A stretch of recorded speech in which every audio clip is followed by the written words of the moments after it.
Itu berapa Pak harganya Pak? Mahal ini di air. Bawahnya mana itu? Bawahannya? Bawahnya masih utang mas. Utang. Sementara DP Nyicil. dulu ya, nyicil. Kecil dulu mas.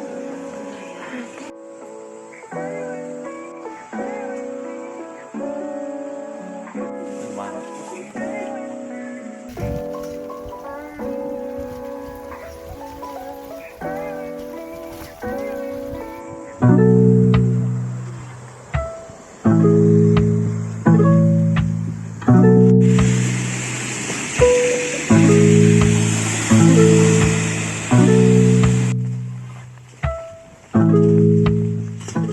Untuk teman-teman yang ingin bertanya soal kerja di Jepang, kalian bisa bertanya di video atau komen di video, atau kalian bisa DM di Instagram yang sudah aku cantumkan di deskripsi di bawah. Untuk pertanyaan yang pertama yaitu dari Reza Renaldi.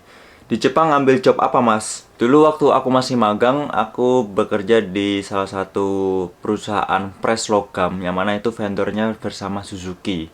Sebagai Jisuse ya dulu. Sekarang sudah pindah ke Tokute Kino. Kalau LPK itu saya berada di Kediri, tapi saya nggak mau sebutkan tempatnya namanya di mana, apa, karena itu dimanapun LPK, kalian di Jawa Timur, kalian di Jawa Tengah, di Jawa Barat, pasti sudah ada LPK yang memberangkatkan ke Jepang. Jadi tidak harus kalian harus ke tempat ke Jawa Timur, ke Kediri, karena setiap LPK itu punya kebijakan masing-masing ya. Ada yang setiap bulannya kita bisa pulang, atau setiap bulannya kita bayar segini. Ada yang setiap LPK itu udah menanggung biaya seperti ini atau sudah gabung dengan perusahaan ini gitu. Setiap LPK itu punya kebijakan masing-masing, dan itu kalian bisa cari di internet atau di mading kayak, atau di mana, di loker. Jadi nggak usah khawatir, kalian cari yang deket sama rumah kalian supaya kalian bisa pulang tiap minggu ya kan, rindu orang tua gitu. Karena setelah kalian sudah ke Jepang, kalian akan mungkin 3 tahun lah minimal nggak akan ketemu sama keluarga.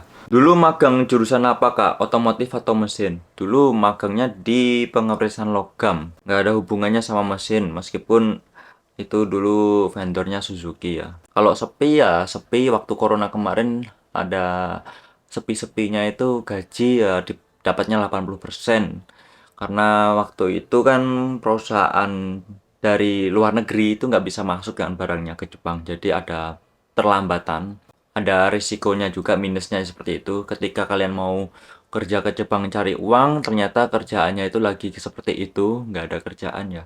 Itu salah satu resiko kalau kerja di pabrik. Kalau mungkin kerjanya di pertanian, di perawat, atau di pengolahan makanan mungkin tetap sibuk ya, karena itu tempatnya kan di dalam negeri kan, di Jepang. Jadi meskipun ada masalah mungkin corona atau apa, seperti peternakan, pertanian, itu pasti tetap jalan. Bang, lulusan apa? Nah, ini mungkin kalau orang mau ke Jepang bingung dengan ijazahnya ya. Aku dulu justru pakai ijazah SMA, tapi SMA itu minimal umurnya 19 tahun 6 bulan atau 19 setengah tahun lah ya.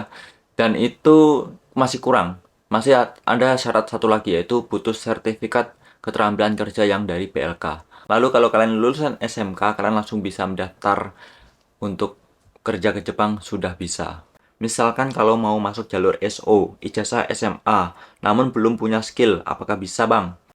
Jawabannya adalah bisa, karena selama kalian dalam LPK, kalian masih dalam belajar, LPK itu biasanya akan mencari ya, job yang mana sesuai dengan minat kalian. So, meskipun kalian tidak punya basic keterampilan di situ, nggak punya skill sama sekali, kalian tetap bisa masuk ke Jepang, karena masih dalam belajar lah. Pemagangan itu kan kita belajar kerja, namanya pemagang. Meskipun kita pemagang tapi masih digaji gitu loh, enaknya. Kalau kalian sudah masuk ke SO atau Sending Organization, kalian tinggal ikuti, pelajari.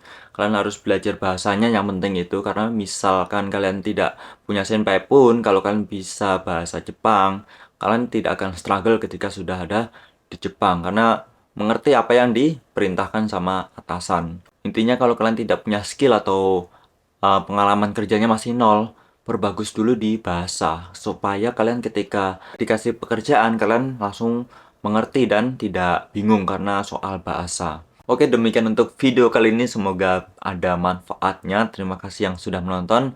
Sampai jumpa di video berikutnya. Salam Genki.